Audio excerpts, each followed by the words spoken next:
Wind Lightning, Rufus, iniisip ko kung masusundan kita, gusto mong tumawid sa karagatan at maghanap ng mga pagkakataon, isama mo ako.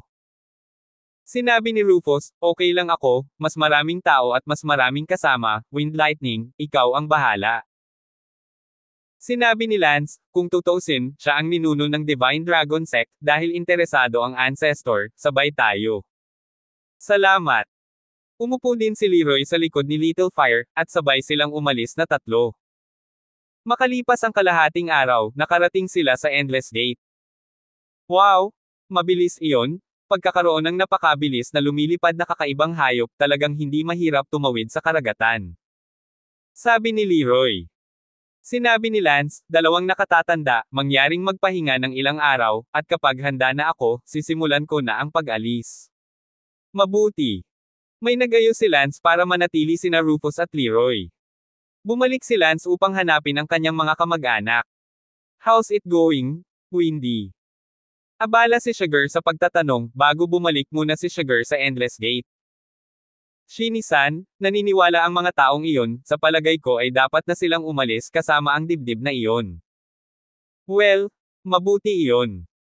Tama, Sina, tulungan mong ipaalam sa lahat na magkita sa main hall, may sasabihin ako sa iyo. Mabuti. Pagkaraan ng 10 minuto, lahat ng mga kamag-anak ni Lance ay dumating sa pangunahing bulwagan, kabilang si Fiona, na nakahawak pa rin sa kanyang anak na babae sa kanyang mga bisig. Sinabi ni Lance, may isang bagay na nagdala sa lahat dito ngayon, naghahanda na akong tumawid sa karagatan. Ano? Napaka-urgent. Ang asawa ng guro ni Lance ay abala sa pagsasabing, Wind, hindi ba nangako ka sa akin na hindi ka pupunta sa kontinenteng iyon hanggang sa maabot mo ang Ancestor Great Perfection? Kung sakaling malaman ng iyong mga kaaway. Ate, araw-araw akong pugad dito, kahit papaano kailangan kong maghintay hanggang 70 taong gulang bago ko maabot ang Ancestor Grand Perfection, ang tanging bentahe ko lang ngayon kumpara sa iba ay mas bata ako, kabataan ang pagkakataon ko, hindi ako maaaring mag-aksaya ng oras ko sa Endless Gate. Bagamat ang Endless Gate ang pangarap ko sa simula, ngunit ngayon ay mas hinihiling ko pa na ako mismo ay makaakyat ng panibagong antas. Rufus at Leroy, lahat sila ay handa na sumama ako. Ang asawa ng guro ay tumingin kay Fiona at sinabing, akala ko ba ay magsisimulang maging matatag ang buhay, ngunit ngayon ay magsisimula ka na naman sa pagtakbo, ano ang gusto mong gawin ni Fiona, kakapanganak pa lang niya, bukod pa sa pagtakbo. Sa paligid ng ganito ay hindi nakakatulong sa paglaki ng Farish. Si Lance ay napunit din, ang pamilya ay isang hadlang din, imposible para sa kanyang nakababatang kapatid na babae na magdala ng isang bata at sundan siya, sa kabila ng karagatan, ito ay hindi biro, at walang sinasabi kung anong mga panganib ang kanyang makakaharap. Sinabi ng panganay na kapatid ni Lance, Brother Feng, naiintindihan kita, sa paglipas ng mga taon, lahat tayo ay unti-unting tumanda, lahat tayo ay nakakaramdam ng unti-unting pagbaba sa buhay, gusto mong umakyat ng mas mataas, ang pakiramdam na ito ay naiintindihan, walang gusto upang maabot ang malaking limitasyon sa lalong madaling panahon.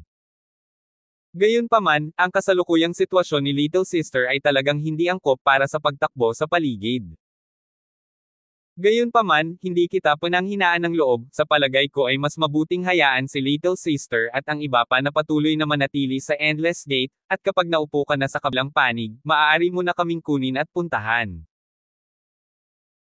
Oo, kung tutuusin, ang hindi alam na kadahilanan ng pagtawid sa karagatan ay masyadong malaki, lahat kaming sumusunod sa iyo ay magiging isang pabigat sa iyo, bakit hindi mo muna kasama sina Rufus at Leroy, naniniwala ako na mayroon ka Little Black Little Fire, malamang na hindi aabutin ng maraming buwan ang paglalakbay sa pagitan ng dalawang lugar.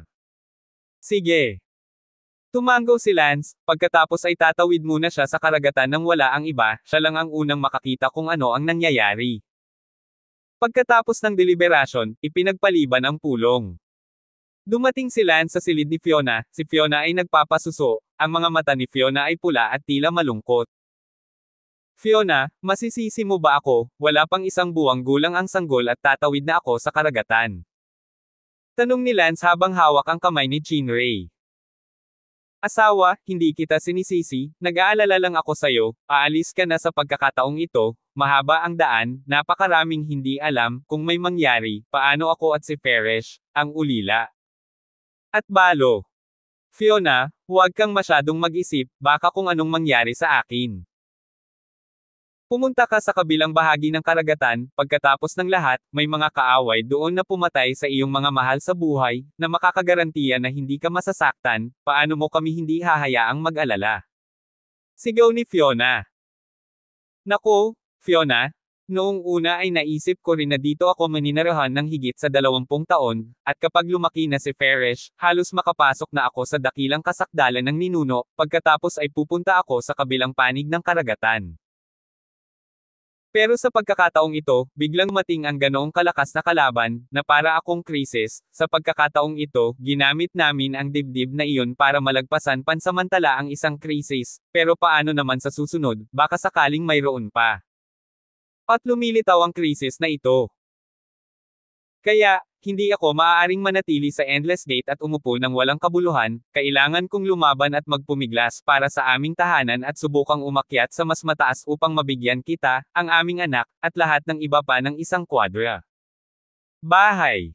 Asawa, wala kang dapat sabihin, naiintindihan ko. Really, aasahan ka ng pamilya. Oo, husband, mag-ingat ka. Siyempre, para sa iyo, para sa aking anak, para sa lahat, tiyak na mag-iingat ako sa lahat. Ang ulo ng little sister ay nakapatong sa dibdib ni Lance, habang ang kanyang anak na babae ay sinisipsip pa rin ang kanyang gatas. Nangako si Lance na para sa kapakanan ng pamilyang ito, kailangan niyang magsikap ng husto, ngunit syempre, dapat niyang tiyakin ang kanyang sariling kaligtasan at seguridad. Hindi maisip ni Lance kung mamatay siya, ano ang mangyayari sa pamilyang ito, kung ano ang mangyayari sa Fiona, ano ang mangyayari sa kanyang anak, at ano ang mangyayari sa kanyang 7 magagandang asawa. Kailan ka aalis? Tanong ni Fiona. Sa loob ng ilang araw, magiging full moon na si Paresh, at kapag puno na siya, halos handa na akong umalis, at kailangan ko ring siguraduhin na ang grupo ng mga tao sa bundok ng Tangshan School ay dapat mauna. Bueno, maaari ka pa ring manatili sa bahay ng 10 araw pa, sabi ni Fiona. Niyakap siya ni Lance ng mahigpit. Sa gabi, dinala ni Lance ang 2 garapon ng alak sa guest room kung saan nakatira sina Rufus at Leroy. Inom tayo. Sabi ni Lance. Sinabi ni Leroy, Wind Lightning, nakikita na ang iyong puso ay mabigat, maaaring nag-aatubili kang umalis ng bahay. Naku, wala pang 1 buwan ang anak ko, syempre hindi ako makakaalis, kung pwede, sino ba naman ang ayaw magstay sa bahay kasama ako araw-araw? Pero hindi pwede, ako lang. 55, may pagkakataon pa akong lumaban sa mas mataas na antas. Sabi ni Lance. Napabuntong hininga si Rufus at sinabing, nainggit talaga ako sa iyo, mayroon ka pang halos 100 taon na natitira, habang ako, wala pang 10 taon, kahit 5 taon. Sinabi ni Leroy, mas galit ang mga tao kaysa sa mga tao, naiinggit din ako sa Wind Lightning, lubos akong pinarangalan bilang ninuno ng Divine Dragon Sect na makagawa ng mga ganitong karakter. Ibinuhos ni Lance ang 1 mangkok ng alak para sa kanilang dalawa at ngumiti, naiinggit din ako sa iyo, kung walang relasyon sa pamilya, hindi ka mag-aalala. Sinabi ni Leroy, sa totoo lang, mayroon akong 1 anak na lalaki, ngunit sa kasamaang palad, namatay siya ilang taon na ang nakararaan. Si Lance at Leroy, Rufus, ay uminom hanggang madaling araw. 1272. Makalipas ang 3 araw. Isang itim na ogre ang lumipad sa kalangitan malayo sa Endless Gate. Ha! Nagsalubong ang mga kilay ni Lance, orihinal na inakala ni Lance na ito ay Little Black, ngunit pagkatapos na lumipad ang itim na ogre na iyon palapit, napagtanto niyang hindi iyon Little Black, bukod pa rito, may isang lalaking nakaupo sa likod ng itim na ogre na iyon. Ang lalaking iyon ay ang nagmula sa kabilang panig ng karagatan, ang anak ng Dengfeng Realm Powerhouse, na tila tinatawag na isang uri ng Yuan Linghua. Lance, sino iyon? Maingat na tanong ng nakatatandang kapatid ni Lance. Siya ang anak ng napakalakas na powerhouse na iyon, na tinatawag na Yuan Linghua, ito ay kakaiba, bakit hindi pa sila umaalis at pumupunta sa aming lugar? Si Lance ay may masamang pakiramdam sa loob, ang isang ito na tinatawag na Yuan Linghua, ay dating nakaupo sa ang likod ni Rufus at nang insulto noong siya ay nasa Tang Mountain Sect. Siya lang ba? Tanong ni Mason. Ewan ko, parang siya lang. Sa oras na ito, si Little Blackie ay abala sa paglipad palabas at tuwang-tuwang sinabi, Brother Lance, sa wakas nakita ko na ang sarili kong uri. Natakot si Lance na si Little Blackie ay masyadong pabigla-bigla, abala siya sa pagsasabing, Little Blackie, huwag kang pabigla-bigla, ang itim na liyaw na iyon ay ang kalaban, huwag kang maglakas loob na tumakbo doon ng walang kabuluhan. Kuya Lance, syempre naiintindihan ko, hahaha, I'm so excited, I've finally seen my own kind, and it's a woman, and it's pretty. Si Lance at ang iba pa ay nakamasid habang ang itim na liyaw, mula sa malayong kalangitan, ay dahan-daang lumapit sa Endless Gate, at sa wakas ay huminto sa kalangitan sa itaas ng Endless Gate, at ang lalaking nakaupo sa likod ng itim na liyaw na iyon ay agad na tumalon pababa mula sa itim. Liyaw at lumapag sa harap ng isang malaking bulwagan sa Endless Gate, kung saan nakatayo si Lance at ang iba pa. Isang segundo tadaang basahin ang aklat. Ang lalaking tinatawag na Yuan Linghua ay tumingin kay Lance at ngumuso, mukhang nakita sa lugar ng Tangshan School na iyon, nandoon ka sa palasyo noong araw na iyon, tama ba? Ang lalaking ito, si Yuan Linghua, ay nagsalita sa mas mataas na tono, at kahit na ang kanyang sariling kaharian, ay nasa mga unang yugto pa lamang ng sekta, hindi siya nakaramdam ng kahit katiting na takot. Sabi ni Lance, oo, nakikipagkita ito sa akin, hindi ko alam kung ano ang ginagawa mo sa aking Endless Gate. Hindi mo pa ba nahanap ang hinahanap mo, bakit hindi ka umalis? Dead Aborigine, kapag umalis tayo, it's none of your business, I haven't enough of this Aborigine place of yours, I want to play with all the beautiful Aborigine women have you here, problema mo ba yan? Ang sabi ni Yuan Linghua. Sabi ni Lance, ito ang negosyo mo, wala itong kinalaman sa akin. Sinabi ni Yuan Linghua, sige, pagod na ako pagkatapos lumipad ng kalahating araw, ikaw ang pinakamataas na pinuno ng sekta na ito, bilasan mo, ikuha mo ako ng tubig na maiinom, pagkatapos, dalhin mo sa akin ang pinakamagandang babae na mayroon ka rito. Sinabi ni Lance, paumanhin, ang aming Endless Gate, wala kaming magagandang babae. Anak, parang hindi ka malinaw sa status natin ang layunin ko na lumabas para mamasyal ay para malaman kung may magagandang babae, kinain mo ang ambisyon mo, ang lakas ng loob mong sabihin sa akin na meron. Wala, kung wala, ilabas mo ang asawa mo para pumunta ako sa apoy. Naikuyom ni Lance ang magkabilang kamao, nakaumbok ang mga ugat sa kanyang mga kamay. At sa oras na ito, sa kalangitan, si Little Blackie ay lumipad na sa gilid ng Black Liao na iyon, si Little Blackie ay talagang isang kalapitang mababa ang lipad, sinabi sa kanya ni Lance na huwag maging pabigla-bigla, ngunit siya ay lumipad ng walang pasensya. Hi! Kumusta? Pwede ba kitang makausap? Bati ni Blackie sa itim na liyaw na iyon. Tumingin ang itim na liyaw na iyon, sino ka? Sumama ka rin ba sa amin? Parang hindi kita naaalala noong nandito tayo. I'm a black dragon born and grown here, my name is Blackie. Si Little Black ay nakipag-away sa Black Liao na iyon ng sabay-sabay. Sa lupa, lumipad palabas sina Rufus at Leroy. Mahina ang hangin, huwag maging impulsive. Yoho! Nandito rin kayo? Ano ang pinagtitipunan ninyong lahat dito? Baka gusto ninyong magplano ng rebelyon. Tumingin si Yuan Linghua kina Rufus at Leroy na biglang lumipad palabas at nakangising sabi. Sinabi ni Rufus, anong ginagawa mo dito, ngayong natagpuan na ang gusto mo, bakit hindi ka umalis? Ang lalaking iyon, si Yuan Linghua, nang walang sabi-sabi, ay lumapit at sinampal si Rufus sa mukha ng isang sampal, pagkatapos ay nagsabi, bastos, anong katayuan ang mayroon ka at nang ahas kang magsalita sa akin ng ganyan? Ikaw. Halos hindi mapigilan ang galit ni Rufus. Hindi na rin ito makontrol ni Lance, isang maagang clan master, ngunit napakayabang niya rito, nagkaroon lang ito ng ama ng Dengfeng Realm. Natakot si Leroy na mag-away sina Lance at Rufus, abala siya sa pagsasabing, itong Nginoon, pasensya na po talaga sa hindi magandang mabuting pakikitungo, sana ay hindi kayo magkasundo ng dalawa kong kapatid. Pinagpag ni Yuan Linghua ang kanyang damit, ngumuso, at sinabing, para pa rin itong mga salita ng tao, bilasan mo, maghanda ng pagkain para sa akin, at hanapin mo ako ng ilang magagandang babae sa labas, tandaan, kung hindi ito magandang babae, kung gayon huwag mong sisihin ang young master sa pagsunog ko sa iyong lugar sa apoy. Si Leroy ay abalang lumingon kay Malong at nagutos, huwag magmadali at utusan ang mga tao na maghanda. Kinagat ni Leroy ang kanyang mga ngipin. Sa sandaling ito, lumipad si Sarah mula sa di kalayuan. Kuya Lance, anong nangyayari? Tanong ni Sarah.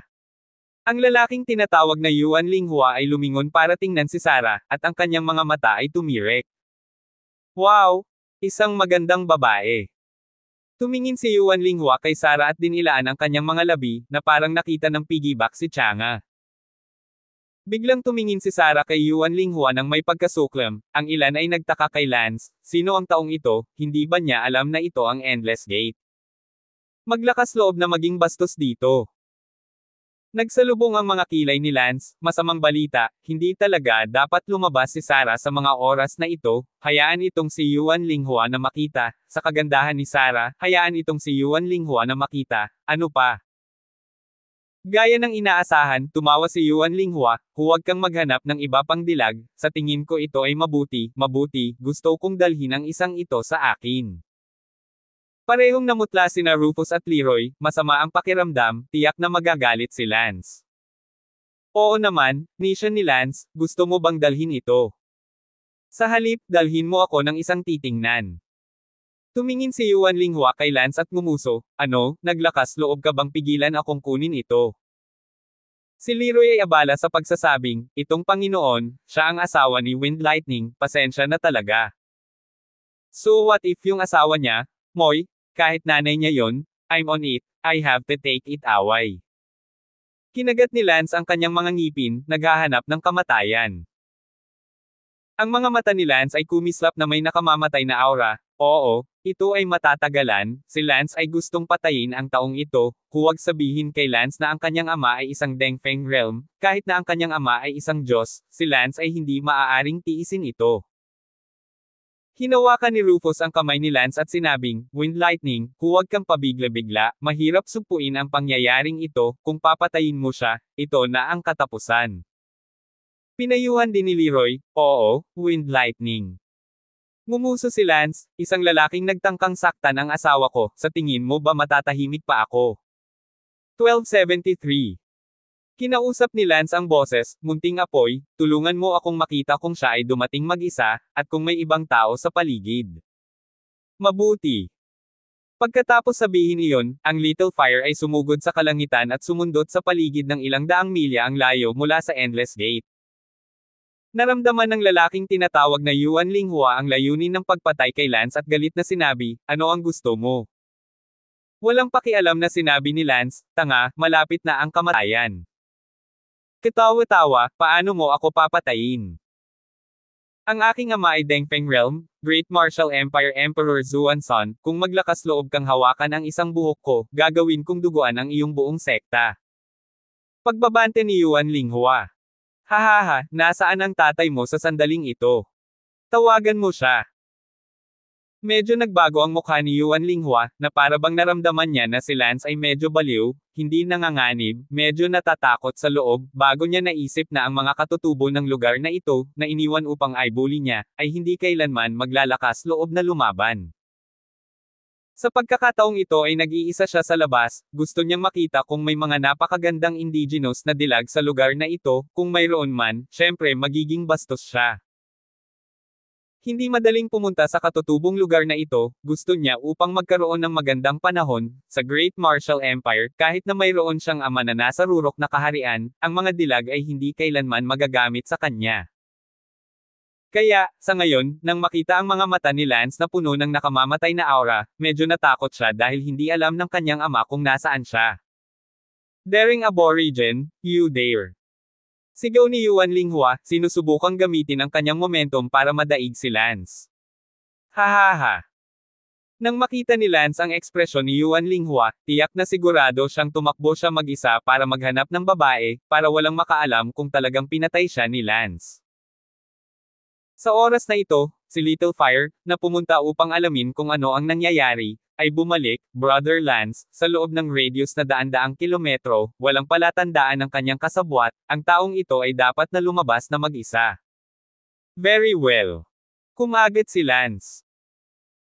Bahagyang nagbago ang mukha ni Yuan Linghua nang makita niya ang Little Fire. Sa Great Martial Empire, ang mga Fire Beast ay isang mas advanced na species. Kadalasan ang mga taong may marangal na katayuan lamang ang karapat-dapat na magkaroon ng Fire Beast bilang mga bundok, ngunit hindi niya inaasahan na sa maliit na ito. Lugar, ang isang aborigine ay magkakaroon ng itim na liyaw at apoy na hayop. Nagkibit balikat si Yuan Linghua at bumantong hininga, may gagawin pa ako ngayon, aalis muna ako. Gustong umalis ni Yuan Linghua. Sumigaw si Lance, saan pupunta?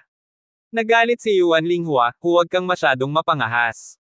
Pinayuhan ni Leroy, Wendy, bitawan mo siya, huwag mong gawing unmanageable ang mga bagay Sinabi ni Lance, Ancestor Leroy, nagkakamali ka, kung hahayaan mo siyang umalis sa sandaling ito, kung gayon ang aking endless gate, ay malapit ng magdugo hanggang sa mamatay, sa palagay mo, ang ganitong uri ng tao ay hahayaan tayo kapag umalis siya. Bak! Ngayon lang, na-offend na siya. Napabuntong hininga si Rufus at sinabing, totoo rin ang sinabi ng Wind Lightning, nakakasakit na ito. Kung gayon talagang pumatay Ang kanyang ama ay isang kaharian ng Dengfeng. Ang mukha ni Leroy ay puti at takot na takot. Walang pakialam na sinabi ni Lance, mayroon pa bang ibang paraan ngayong tapos na? Patayin mo, Rufus. Leroy, tulungan mo siyang pigilan, huwag mo siyang hayaang makatakas, ang itim niyang liyaw ay mabilis. Kinailangang tumulong sina Leroy at Rufus. Talagang balisa ang Yuan Linghua na iyon. Hindi ta pakakawalan, mamamatay kayong lahat. Pagkasabi niyon, sumigaw si Yuan Linghua, Green Onion. Green Onion ang pangalan ng Black Liao na kakasakay niya lang. Gayunpaman, pagkatapos niyang sumigaw, walang reaksyon, at bigla siyang tumangala sa langit upang makita na ang bundok na nasa langit ay nawala na. Gusto ni Yuan Linghua na mabilis na sumakay sa kanyang itim na liyaw, sa bilis ng ang kanyang itim na liyaw, makakatakas sana siya, ngunit, sa kritikal na sandali. At walang pinuntahan. Biglang umungal si Yuan Linghua, Green Onion, patay kang aso, umalis ka dito. Galit na galit si Yuan Linghua, hindi sa kritikal na sandali, ang pagbabalik ay dapat na isang magandang paraan para linisin ang itim na liyaw na ito.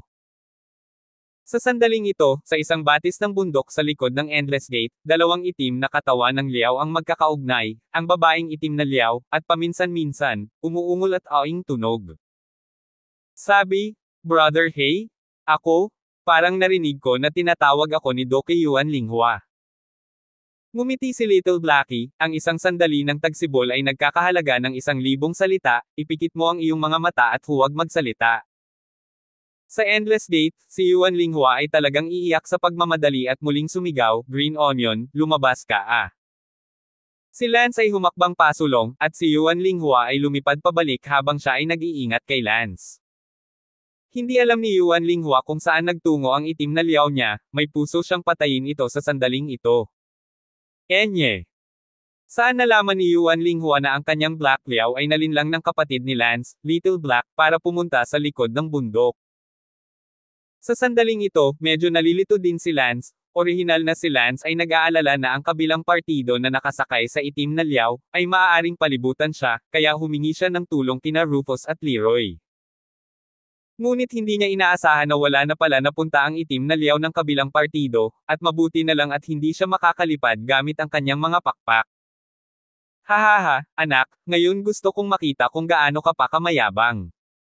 Tumakbo si Lance. Itinaas ni Lance ang Yuan Linghua sa isang iglap. Huwag mo akong patayin, kung maglakas loob kang patayin ako, hindi ka liligtasan ng aking ama.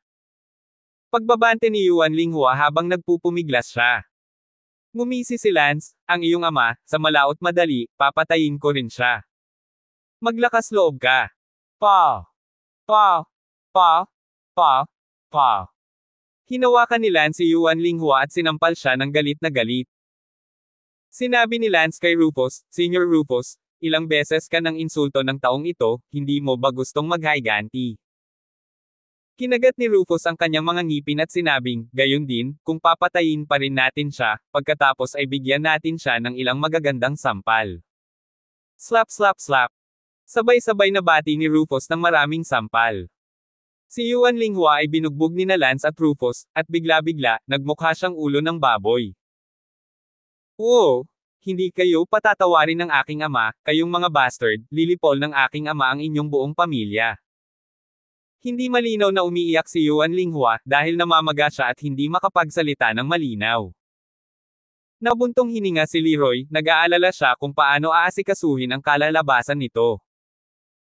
Matapos sampal ni Rufus ng ilang dosenang beses, sinabi niya, Wind Lightning, bilasan mo silang patayin, sirain ang mga bangkay pagkatapos. Mabuti. Malakas na sumigaw si Yuan Linghua, huwag mo akong patayin, huwag, Green Onion, murang ahas, babalatan kita. Sa oras na ito, may puso pa siyang sampay ng itim na liyaw niya. Sa oras na ito, sa likod ng 100 Flowers Gate. Kuya Hey, tapos ka na ba? Kailangan kong magmadaling bumalik, mamaya ay magagalit si Duke Yuan Linghua, pagkatapos ay kailangan kong magdusa ng panibagong sakit ng balat at laman. Siya, bilasan mo? Kakatapos ko lang, inistorbo ako sayo, grabe, ang tagal naman bago matapos. Sa 100 Flowers Gate, itinaas ni Lance ang kanyang palad at sinabing, Yuan Linghua, may daan patungo sa langit at hindi ka pupunta, walang pintuan sa impyerno, hinihiling mo ito, ang lakas ng loob mong mag-isip. Asawa ko, pumunta ka sa impyerno ngayon. Sinampal ni Lance ng isang sampal. Sa sandaling ito, isang boses ang nagmula sa lupa, sandali. 1274. Tumigil sandali ang palad ni Lance at tumingin sa lupa. Ang taong sumigaw lang ng wait, ay si Leslie. Sinabi ni Leslie, Lance, pagkatapos siyang patayin, ang ripple effect ay napakalakas na kung hindi natin ito makontrol, papatayin nito ang buong Liangho. Kahit na hindi iyon mangyayari, kailangan nating tumakas kaagad. Kung sakali. Lance, he's only an early clan master, I can use mesmerism on him para makalimutan niyang nandito siya. Si Leroy ay abalang nagsabi, tama, napaka-the best. Ngumuso si Lance, gustong tamaan ng basurang ito kay Sarah bigyan mo ako ng dahilan para hindi siya patayin. Sinabi ni Rufus, Wind Lightning, kung mayroon ngang paraan para makalimutan siya, mas mabuting huwag na lang siyang patayin, pagkatapos ng lahat, hindi natin maisusugal ng may pag-iimbot ang buhay ng buong mamamayan ng Liangho. Bagamat gusto niyang kunin mo na ang asawa mo, pero tutal hindi pa niya dinadala, kahit ako mapapatawad sa pagsampal niya, not to mention that his idea of your wife is lost and unimplemented one. Medyo napunit si Lance. Gayunpaman, ang anak ng isang asong ito ay talagang kasuklam-suklam sa sukdulan, halos hindi mapigilan ni Lance ang galit sa loob ng hindi pumatay. Nakita ni Yuan Linghua na bumagsak ang kanyang buhay, natarante siya at humingi ng awa, Senyor, huwag mo akong patayin, nagkamali ako, susuyuan kita, makikipag-ayos ako, yumuko ng marami. Times as you want, as long as you don't kill me, I will definitely accept the ecstasy without resistance to clear the memories of coming here. Ngumuso si Lance, paano kung maibalik ang iyong alaala? Sa lupa, sinabi ni Leslie, hindi, hanggat tinatanggap niya ang ecstasy ng walang pagtutol, 100% na garantisadong mabubura itong alaala niya, maliban kung ano? Maliban na lang kung mayroong isang mesmerist na mas mahusay kaysa sa akin upang tulungan siyang buhayin ito, ngunit karaniwan, walang sino man ang makakaalam na nabura ang kanyang memorya. Ngumuso si Lance, nangangahulugan iyon na walang paraan para maging 100% sigurado, kaya pasensya na, pero gusto ko pa rin siyang putulin. Itinaas ni Lance ang kanyang palad. Teka, huwag mo akong patayin. Walang silbi ang pagpatay mo sa akin, ang Black Liao Green Onion ko, alam nitong nandito ako, sa tingin mo ba ay walang putol na relasyon ito? Natigilan si Lance, oo, alam niya ang itim na liyaw na iyon, maliban kung patayin ni Lance ang kanyang kasama, ngunit ang itim na liyaw niya ay wala nang makikita sa ngayon. Sinabi ni Leroy, Wind Lightning, kahit mahirap alisin ang iyong galit, kailangan mong isipin ang buong Liangho, huwag maging masyadong makasarili, ang iyong asawa ay hindi nawalan ng kahit isang malamig na buhok, ngunit siya ay nagduso lamang ng isang labanan. Nang galit, kailangan mong isugol ang buhay ng buong Liang Ho, masyado itong makasarili. Medyo nanlumo si Lance sa mga salita ni Leroy, paano ba naman nakikiusap pa rin siya para sa isang anak ng babae, ngayon ay si Lance kung papatayin o hindi. Hinawakan ni Lance ang buhok ni Yuan Linghua at sinabing, bumaba ka at yumoko ng 1,000 ulo sa aking asawa bago ko isipin kung papatay o hindi. Oo. Agad na lumipad si Yuan Linghua sa lupa at lumuhad sa harap ni Sarah, handang yumoko. Naisip ni Lance na siya ay talagang susuko ng 1,000 ulo, kung saan, kalimutan ito at iligtas siya ng 1 beses. Gayunpaman, hindi inaasahan ni Lance na si Yuan Linghua ay malapit ng yumuko nang bigla siyang humakbang ng palaso, hinawakan si Sarah, at ginamit ang isang maikling kutsilyo sa leeg ni Sarah sa pagtatangkang gamitin si Sarah bilang bihag. Huwag kang lapit, sino mang maglakas loob na lumapit, papatayin ko ang babaeng ito. Ginamit ni Yuan Linghua ang kutsilyo laban dito. Nang makita si Yuan Linghua na biglang kumilos, si Leslie at ang iba pa, ay bumantong hininga, wala silang pagpipilian, gusto nilang iligtas ang kanyang buhay, ngunit hinahanap niya ang kamatayan. Si Sarah ay nilaslas niya ng kutsilyo, ngunit si Sarah ay hindi natarante kahit kaunti, dahil malamang nagmamadali si Yuan Linghua at hindi niya akalain na ang babaeng ito ay mas malakas kaysa sa kanya. Oo, si Sarah ay isang mid-zangshi, at siya ay isang maagang zangshi, paano matatakot si Sarah sa kanya? Sa kanyang pagmamadali, hindi man lang naisip ni Yuan Linghua ang tungkol sa lakas ni Sarah. Ang ganitong uri ng tao ay talagang hindi karapat-dapat na patawarin, dahil ang ganitong uri ng tao ay isang baliw na aso at hindi kailanman magpapasalamat. Hakbang na naglakad si Lance patungo kay Yuan Linghua. Umungol si Yuan Linghua, sinabi ko sa inyo na huwag lumapit, kung hindi, papatayin ko talaga siya. Kasabay nito, sumigaw si Yuan Linghua, green onion, green onion. Naisip ni Yuan Linghua na kailangan lang niyang huminto ng ilang sandali hanggang sa dumating ang kanyang Black Liao at makatakas siya, kaya paano niya talaga mapupuntahan at aminin ang kanyang pagkakamali, niloloko lang niya si Lance para palayain siya, pagkatapos ay magagawa niya. Magpanggap na yumuko at kunin ang pagkakataong i-hostage si Meng at magkaroon ng oras. Green onion, hindi ka palalabas.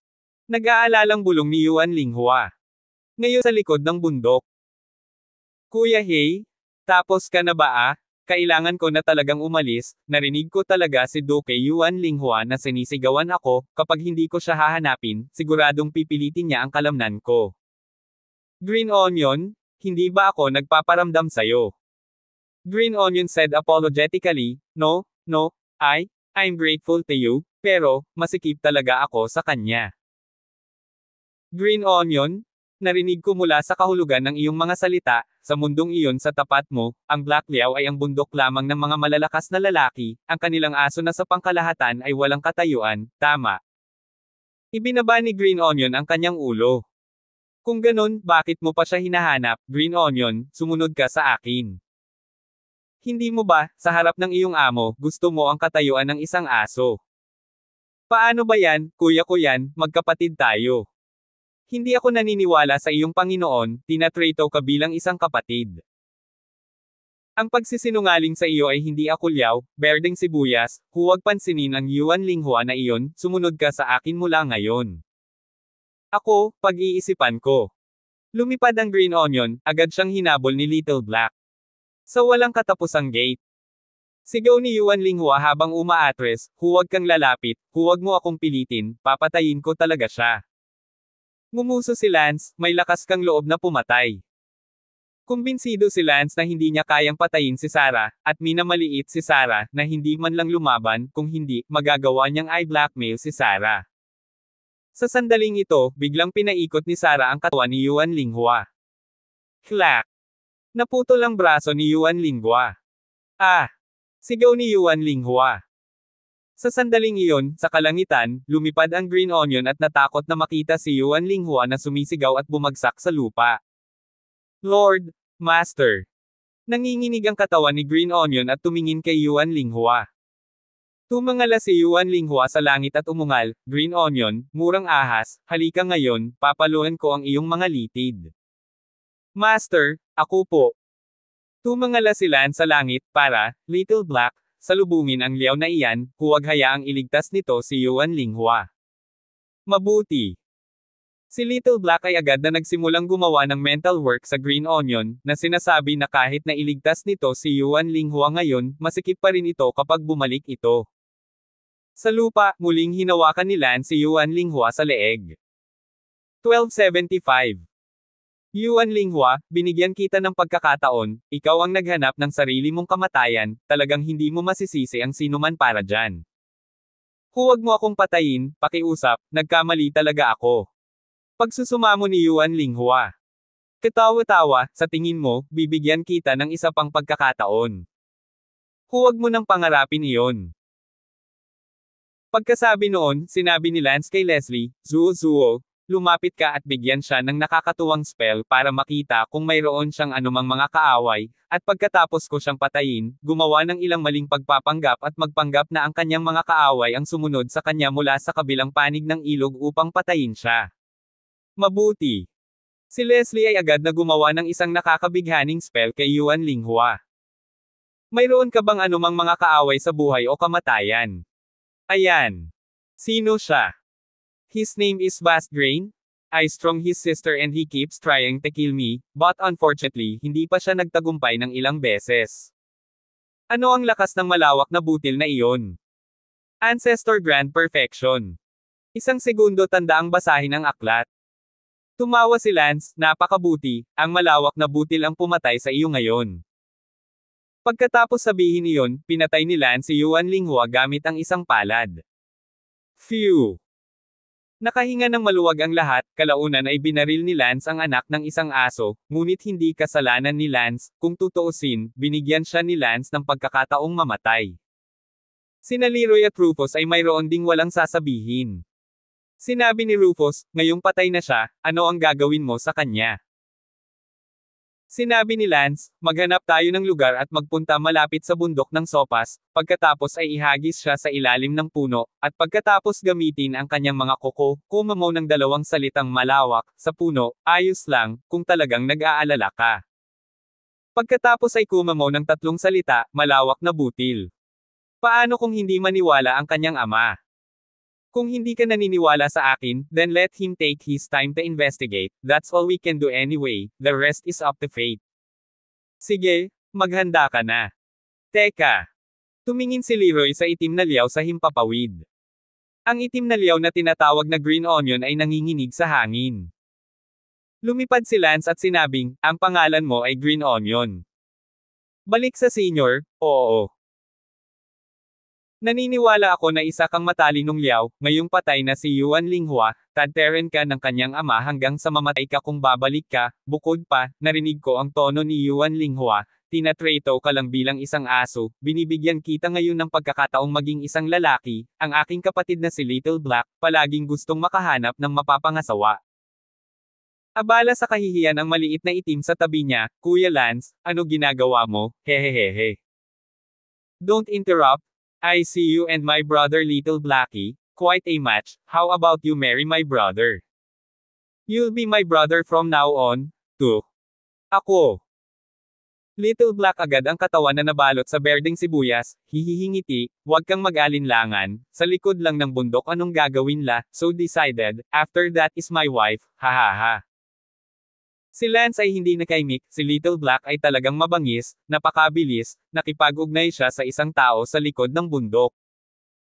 Wala nang pakialam si Lance sa berdeng sibuyas na iyon, naniniwala siya na kakayanin ito ni Little Black.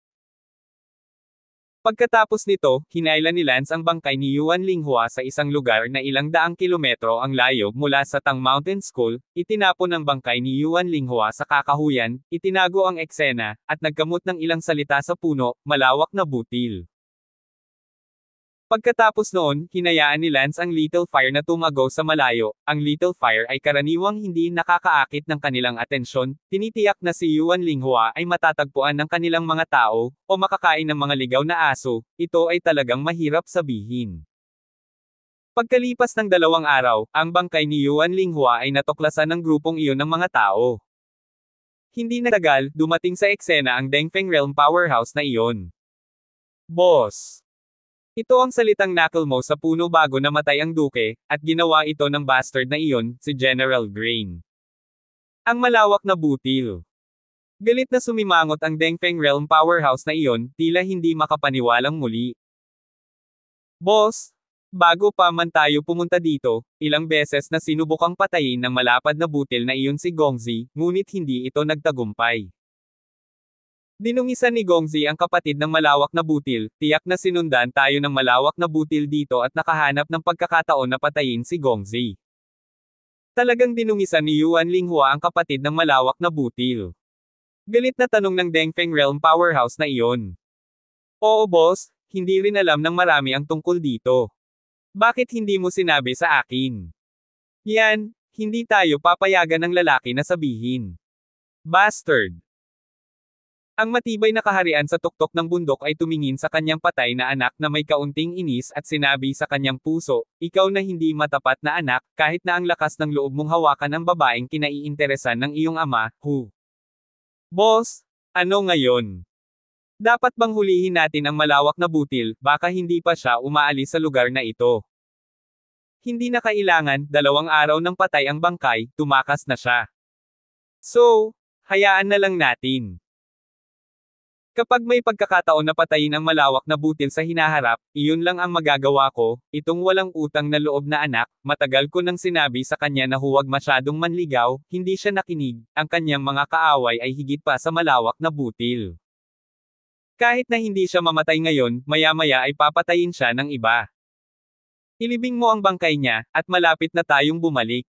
Oo. Sa Endless Gate, kumagalpak ng tawa si Lance at ang iba pa matapos marinig ang ulat ng Little Fire. Haha, hindi ko inaasahan, sobrang perpekto, talagang naniwala sila, mahusay. Tumawa ng malakas si Leroy. Sinabi ni Lance, dapat sabihin na si Yuan Linghua ay nakagawa ng napakaraming masamang bagay, at ito ay dahil siya ay nakagawa ng napakaraming masamang bagay kaya madali siyang makahanap ng pagbubukas para sa iba, at maging ang kanyang ama ay maniniwala na ito ay isang kaaway na gumawa nito. Tama, walang magandang gantimpala para sa masasamang tao. Si Lance at ang iba pa ay napanatag. Makalipas ang 3 araw, pumunta sina Blackie at Little Fire sa Tangshan Sect para alamin kung ano ang nangyayari, at nang bumalik sila, tuwang-tuwa silang sinabi, Kuya Lance, umalis na sila. Wala na talaga. Oo, umalis na sila sa ating kontinente, at narinig ko mula sa mga lokal sa Tangshan na lumipad sila sa Black Liao kaninang umaga. Baybayin, at sa buong daan, sinabi ng mga tao na nakita nilang lumipad sila. Lance, sa pagkakataong ito ay wala na talaga sila. Bueno, mabuti na ang mga anak ng asong ito ay nawala, at mula noon, ang ating mga ilog at lawa ay magiging mapayapa. Si Rufus ay gumon, at gayon din ang lahat. Sinabi ni Lance, bagamat wala na sila, walang nakakaalam kung magkakaroon pa ng mga tao mula roon sa hinaharap, kaya hindi tayo maaaring magpakalma. Rufus, Leroy, ang aking anak na babae ay magiging full moon sa ilang sandali. Araw, pagkatapos uminom ng full moon wine, maghanda na rin tayong umalis. Okay, matagal ko nang hinihintay ang araw na ito. Sabi ni Rufus. Hindi pa rin napagpasyahan ni Lance kung silang 3 lang talaga ang aalis noon, at kung magsasama sila ng 1 o 2 tao, tulad ni Sarah, Malong o iba pa. Halos 1 linggo ang lumipas sa isang iglap. Ang anak ni Lance, si Farish, ay kabilugan ng buwan, at si Lance ay nag-set up ng 12 ng mga mesa sa Endless Gate para ipagdiwang. Matapos i-set up ang full moon wine, halos oras na para maghanda para umalis. Sinabi ni Lance, sa pagkakataong ito sa kabilang panig ng karagatan, walang sinasabi kung gaano kalayo ang paglalakbay, at walang sinasabi kung ano ang mangyayari sa daan, kaya hindi ako magdadala ng sinuman, ako lang. Rufus, at Leroy. Paano ang Little Black, Little Fire? At huwag mong dalhin, Blackie, Little Fire, manatili ka rito, kung sakali, at magdagdag ng isa pang asawa ni Blackie, upang kung may malaking mangyari, maaari kang makatakas sa oras. 1276. So paano ka makakarating sa kabilang bahagi ng karagatan? Aviator. Sabi ni Lance. Mahigit sa 50 lumilipad na makina na dinala mula sa ibang mundo, at ngayon ay mayroon pa ring higit sa 30 natitira na walang silbi. Bukod dito, ang mga makinang lumilipad ay mas matatag, kaya patuloy silang lumilipad ng walang pahinga. Siyempre, ang mga makinang lumilipad ay maaaring masira sa kalagitnaan, kaya magdadala si Lance ng dagdag na gagamitin kapag bumalik siya mamaya, at maaari rin itong gamitin bilang tulong sa labanan. Kasabay nito, nagpaalam si Lance sa kanyang mga asawa, kaibigan, at kapatid, at umalis kasama sina Rufus at Leroy. Phew! Lumipad ang tatlong anino sa kalangitan. Hindi nagtagal, lumipad muli ang tatlong anino sa karagatan. Hoy! Hey! Hey! Naririnig mo ba ako? Inilabas ni Rufus at Leroy ang boses ni Lance sa mga intercom, na bawat isa ay nilagyan ng intercom. Narinig ito. Katulad nito, ang tatlong tauhan ni Lance ay lumipad sa walang katapusang karagatan, patuloy na lumilipad pasulong, ngunit gaano man sila lumipad, ang karagatan ay palaging walang katapusan, na nagpaparamdam sa mga tao na desperado, ang napakalawak na karagatan ay hindi makatawid kung ang bangka ay gagamit. Sa wakas, pagkatapos lumipad ng halos 20 araw, nakita ni Lance ang isang napakaliit na isla. Pagod na ako, magpahinga muna tayo sa isla ng ilang araw at maghanap ng makakain. Mabuti. Nakarating silang tatlo sa isla at nagtulungan para makapag-picnic lunch. Pagkatapos kumain, pagod ang tatlo at nakatulog ng 2 araw bago nagising. Sige, ituloy na natin, hindi pa natin alam kung hanggang saan. Sa katunayan, ang hindi alam ni Lance ay nakalipad na sila sa ikatlong bahagi ng daan, dahil ang bilis ng sasakyang panghimpapawid, hindi bababa sa 1500 kada oras, ay lumilipad na sa loob ng 20 araw, at sila ay lumipad ng malayo. Kaya lang, nagpatuloy sa paglipad ang tatlong Lance. Pagkatapos lumipad ng ilang araw, biglang naramdaman ni Lance na tila may kakaiba sa karagatan sa unahan. Rufus, Leroy, tingnan ninyo. Ang karagatan sa unahan, bakit may napakalaking whirlpool? Ha! Oo, bakit? Isang malaking karagatan ang biglang lumitaw sa isang whirlpool na higit sa 10 kilometro sa radius. Ang pagguhit na ito ay napakaganda, ang whirlpool na ito ay parang. Teka, parang may naisip si Lance. Hindi ito maaaring daanan patungo sa kabilang mundo, tama ba? Dahil sa pagkabigla, naisip muna ito ni Lance, dahil karaniwang may ganitong anyo ang mga daanan. Gayunpaman, ang whirlpool na ito ay talagang nakakatakot, kung hindi ito 100% sigurado na ito ay isang daanan, walang sinuman ang maglalakas loob na magmadaling bumaba. Sinabi ni Leroy, Wind Lightning, huwag na nating tingnan, ang hitsura ng napakalaking whirlpool. Tiyak na mayroong isang bagay sa ilalim ng sahig ng dagat, sa ating uri ng lakas, sa harap ng napakalaking whirlpool, tayo ay ganap na parang mga langgam. Bilisan na natin. Well, let's go. Hindi na tumingin si Lance at mabilis na lumipad palayo, kung ito ay talagang isang daanan, pagkatapos ay sa susunod na pagbalik niya, maaari niyang tingnan ito, pagkatapos ng lahat, Sally, Elsa at nasa kabilang dulo pa ang mga magulang nila, umaasa silang lahat na makakabalik sila at madalaw ang mga mahal nila sa buhay bago sila mamatay. Kaya't lumipad sila at lumipad ng 20 araw pa, at huminto muli sila sa isang isla. Dahil sa sobrang pagod, magpapahinga muna sila ng 10 araw bago umalis, kahit malakas sila ay hindi na nila kinaya. Ang kanilang buhok, lahat ng mga ito ay na-deform dahil sa hangin, at bawat buhok ay nakaunat ng diretso sa likod na parang wire. Hahaha. Nagtawanan silang tatlo sa nakita nilang dalawa. Sinabi ni Rufus, walang paraan upang ayusin ang buhok na ito, mahirap ito sa anumang bagay. Dahil kailangan nilang magpahinga ng mas mahabang panahon, ang tatlong Lance ay nagtayo ng maliit na barong-barong na gawa sa kahoy sa isla. Pagkatapos noon ay natulog na ulit silang tatlo pagkatapos kumain. Ang tulog na ito ay tumagal ng 3 araw at 3 gabi. Gumapang si Lance, natutulog pa sina Rufus at Leroy, mas matanda na sila, hindi sila inistorbo ni Lance. Nagpahinga sila ng 10 araw, at pagkatapos, nagpatuloy silang muli. Sa wakas pagkatapos lumipad sa loob ng 20 araw, sa wakas ay nakita nila ang kontinente na lumitaw sa malayong kalangitan. Kontinente, kontinente, tingnan mo, kontinente, nasa kabilang ilog tayo. Gulat na sigaw ni Lance. Wow! Nandito talaga. Nay, 60 araw, 2 buwan na kaming lumilipad, at ang iba pa, halos 3 buwan na. Huminga ng malalim si Leroy, sa unang pagkakataon na nakalabas siya ng ganito kalayo, ngunit sa wakas, nakarating na siya. Dumating sa kabila ng maalamat, malayong karagatan. Sinabi ni Lance, kabilang ang pahinga, wala pang 3 buwan ang inabot, ito ay makatwiran pa rin, buti na lang gumagamit tayo ng flying machine, kung ilalabas natin ang itim na liyaw, tiyak na hindi ito magiging ganoon kabilis. Tama, ang itim na liyaw ay isang nilalang kung tutuusin, imposibleng lumipad ng tuloy-tuloy nang hindi napapagod. Kung dadalhin mo ang itim na liyaw, natatakot ako na kailangan mong magdagdag ng 3 beses ng mas maraming oras, o kahit 5 beses. Kasendami. Tumango si Lance. Sa katunayan, tama talaga si Lance, ang grupo ng mga taong nakasakay sa Black Liao noon, malayo pa sila sa ngayon, at aabutin sila ng 1 taon para maabot ito. Tumingin si Lance sa malayong kontinente, ang kalangitan ng kontinente ay napuno ng mga anino ng itim na liyaw. Talagang napakaraming itim na liyaw dito, ang itim na liyaw ay parang mga kabayo sa ating mundo, isang mas advanced na paraan ng transportasyon. Sabi ni Lance. Sa sandaling iyon, itinuro ni Rufus Wang ang isa pang lugar at sinabing, tingnan mo, may isang lalaki doon na nakasakay sa isang dayuhang hayop na mukhang leon, mukhang iyong fire demon beast. Ha! Oo.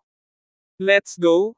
Let's land and find a place to stay first, then we will get used to our new life here and see if we can find the chance we are after here. Silang tatlo, si Lance, ay agad na lumipad patungo sa kontinente, upang hindi magdulot ng kaguluhan, hindi na nila ginamit ang kanilang mga makinang lumilipad, dinala na lamang nila ito sa kanilang mga likuran, at pagkatapos ay dumaong sa isa sa mga pantalan ng kontinente. Ang pagdating ng 3 tauhan ni Lance ay hindi nagdulot ng anumang atensyon.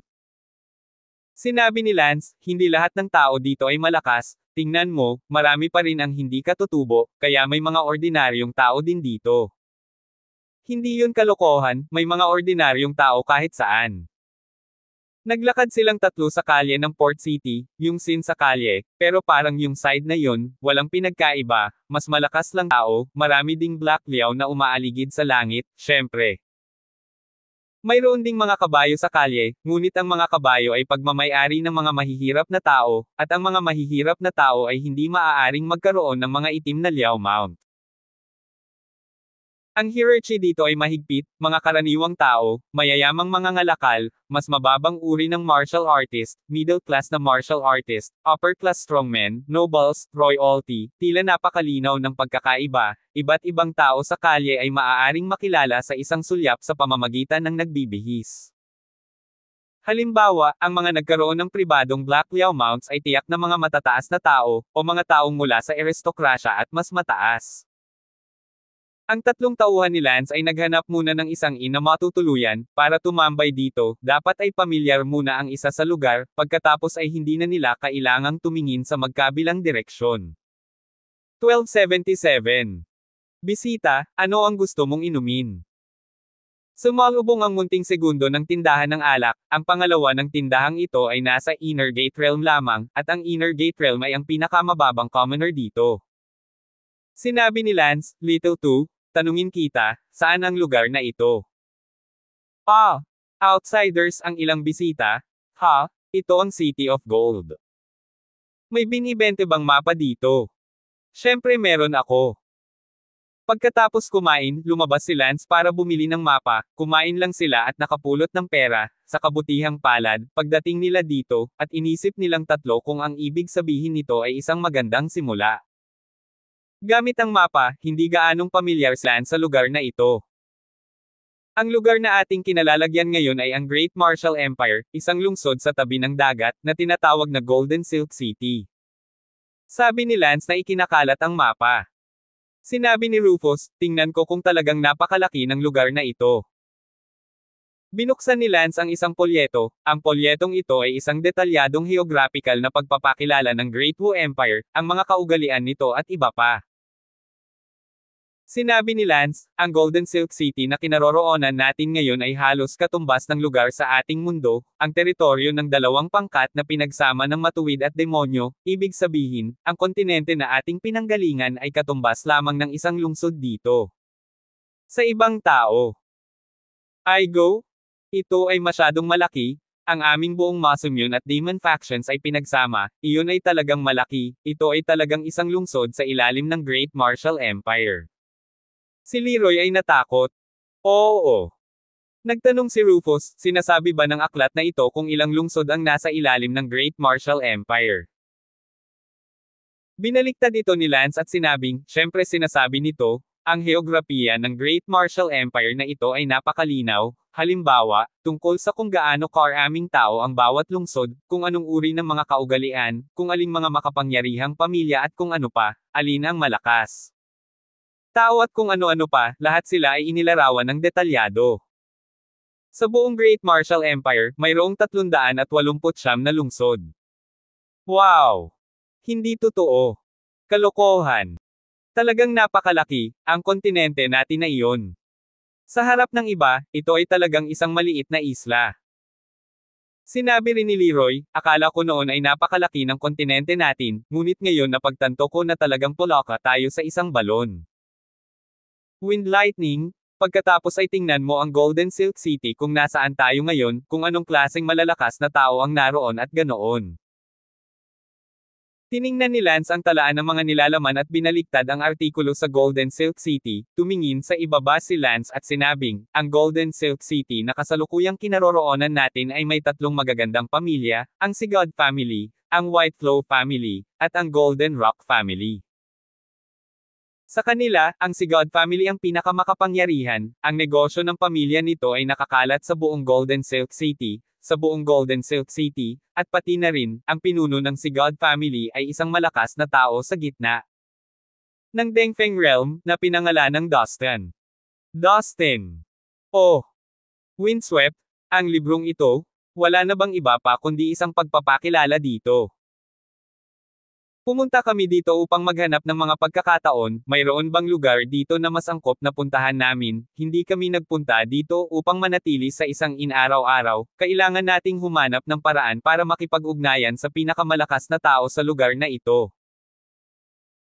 Sinabi ni Lance, syempre meron, ang 3 pamilyang ito sa Golden Silk City ay permanenteng nagre-recruit ng mga tauhan, sa madaling salita, para maging aso ng kanilang pamilya, bibigyan nila tayo ng tiyak na halaga ng kayamanan, katayuan, at bibigyan pa nga tayo. Isang pagkakataon na maging glugad ng kanilang pamilya. Rufus, Leroy, kung gusto mong magkaroon ng higit na pakikipag-ugnayan sa mga makapangyarihang tao sa lugar na ito, maaari ka lamang pumunta at maging aso ng 3 pamilyang ito. Sinabi ni Rufus, anong aso o hindi aso, syempre payag ako, gusto ko lang na magkaroon ng higit na pakikipag-ugnayan sa mga malalakas na tao sa lugar na ito, upang ako ay mapabuti. Ako rin, Wendy, kung ganoon, puntahan natin itong 3 pamilya. Okay. Tumango si Lance. Pagkatapos ng pahinga sa tanghalian, sa hapon, tumungo sina Lance at Rufus Leroy sa Sigurd family. Dahil itong Golden Silk City, kasing lawak ng bahagi ng kanilang kontinente ang lugar, kaya huwag isipin na malapit lang, kung aasa ka sa pagsakay sa kabayo, aabutin ng 10 araw at kalahating buwan bago makarating doon. Ang 3 gamit ni Lance ay lumilipad na makina at gumugol ng halos kalahating araw para hanapin ang pamilya ng Sigurd. Wow! Ito ang pamilya ng Sigurd, napakalaking pamilya. Sa kalangitan mula sa malayo, nakita ni Lance ang pamilya ng Sigurd, ang lugar ng lupang iyon ay hindi katulad ng iba, syempre, mas kaunti lang ang nakita nila. Pagdating sa main gate ng Poseidon family, regular silang sumunod sa procedure. Gusto nyo bang maging staff member ng Poseidon family? Oo. Tumango si Lance. Isang Zhangxi Grand Perfection level na lalaki ng Sigurd family ang huminga at sinabing, paumanhin, ang aming staff ng Sigurd family ay pinaghihigpitan ng mga kondisyon, una sa lahat ng edad, ang 2 matandang ito ay hindi makakapasok sa Sigurd family, pangalawa ang pinakamababa. Ang kaharian ay dapat na Zhangxi Grand Perfection, ang batang ito, tanging si Zhangxi Perfection, pasensya na, walang sinuman sa inyong tatlo ang nakakatugon sa mga kinakailangan ng pamilya ng Sigad, mangyaring bumalik. Damn! Kinailangan ni Lance na umalis sa kahihiyan, ito ay napakalaking bitag, silang tatlo, sa kanilang kontinenteng iyon, ay mga kilalang tao, ngunit dito ay hindi nila gustong maging tauhan ng sinuman. Nang walang pagpipilian, ang tatlo ni Lance ay kailangang pumunta sa susunod na pamilya. Punta tayo sa Whiteflow family, halos kalahating araw pa ang layo ng Whiteflow family dito. Makalipas ang kalahating araw, dumating ang tatlong Lance sa Whiteflow family, ngunit gabi na, kaya kinailangan nilang maghintay hanggang bukas at humanap ng random na matutulugan. Kinabukasan, dumating ang tatlong Lance sa Whiteflow family. Gusto mo bang maging tauhan ng pamilya natin? Oo. Nako, pero kayong dalawa, masyado nang matanda at ang isa ay mahina na, hindi naman porke ayaw sa inyo ng pamilya Poseidon, di ba?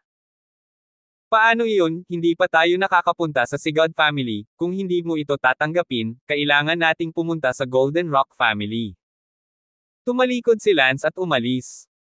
Teka, ano nagmamadali? Hindi ko naman sinabing hindi ako kukuha, sige, samahan mo ako sa butler. Mabuti.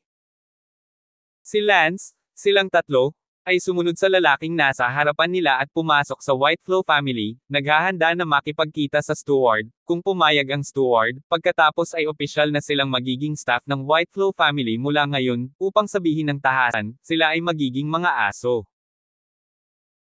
Sa pagdaan niya sa isang malaking hardin, nakita ni Lance ang isang grupo ng mga batang babae na naglalaro ng bola sa turf sa ibaba, ngunit hindi sila naglalaro ng mga ordinaryong bola, sila ay parang mga ball ang bakal, napakabigat, na nagmumula sa libu-libong metro ang layo at pagkatapos ay hinampas sila. Medyo tulad ng paglalaro ng basketball, maliban sa malawak at mahaba ang court hanggang sa layong libo-libong metro. Ito ang unang pagkakataon na nakakita si Lance ng ganitong uri ng libangan. Kumunat ang noo ni Leroy, para saan yan? Sinabi ni Lance, maglaro ng bola nang hindi mo alam. Ang lalaking nangunguna sa daan ay tumingin pabalik sa tatlo ni Lance at nagtanong, natakbo ba kayo sa malalim na kakahuyan? Hindi alam ng handball. Hihihi, sorry. Sa sandaling ito, ang bakal na ball ang iyon sa di kalayuan ay lumipad patungo kay Lance at sa iba pa, ang bakal na bola ay lumipad ng palapit, at nang umabot ito sa takong, napagtanto ni Lance na ang bakal na bola ay 2 beses na kasing laki ng basketball. 1278. Agad na sinalo ni Lance ang ball ang bakal, at nakakagulat na nalaman na hindi ito ball ang bakal, hindi ko alam kung saan ito ginawa, sa madaling salita, napakagaan, mas magaan kaysa sa basketball. Napaka-imposibleng maghagis ng bola sa liwanag na ito, para itong balahibo ng manok, na itapon ito ng 10 metro ang layo. Inipon ni Lance ang lahat ng kanyang lakas at inihagis ang isang mabangis na putok patungo sa shooting frame na iyon sa di kalayuan. Swoosh! Lumipad ang bola ng 500 metro, pagkatapos ay pumutok sa basket. Yay! Gulat na bulalas ni Lance, hindi akalain ni Lance na kaya niya itong ihagis ng ganoon kalayo, ngunit talagang inihagis niya ito at nataman. Bold! Sa sandaling iyon, lumipad ang ilang babae at sinigawan siya. Og! Dare! Sino ka para ihagis ang ball ang ito? Sinaway ng isa sa mga mag-agarang bihis na babae si Lance. Hindi ito masyadong inisip ni Lance, ngunit nang makita niyang lumilipad ang bola, kinuha niya ito at itinaas. Ang lalaking naghatid kay Lance sa kasambahay ay abala sa paglapit at sinabing, "Excuse me, miss, iniistorbo ko ang iyong kakisigan." Galit na sinabi ng babaeng iyon, sino ang mga taong ito? Miss, andito sila as staff, at dadalhin ko na sana sila sa housekeeper, pero hindi ko akalain na may istorbo ko ang laro ni miss, so I'm sorry. Come as staff. Ngumuso ang babaeng iyon at pinandilatan si Lance.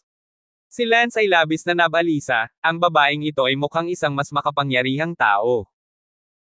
Oo, miss, ituloy mo ang paglalaro, dadalhin ko sila para makita kaagad ang kasambahay. Huwag ka munang umalis. Sabi ng kasambahay na iyon sa tatlong tauhan ni Lance. Wait! Biglang sigaw ng babaeng iyon. May iba pa ba miss? Itinuro ng ginang si Lance at sinabing, iwan mo siya rito. Ah, miss, gusto mo. Pag sinabi kong iwan mo siya dito, huwag ka ng maraming tanong. Single ni Miss. Oo.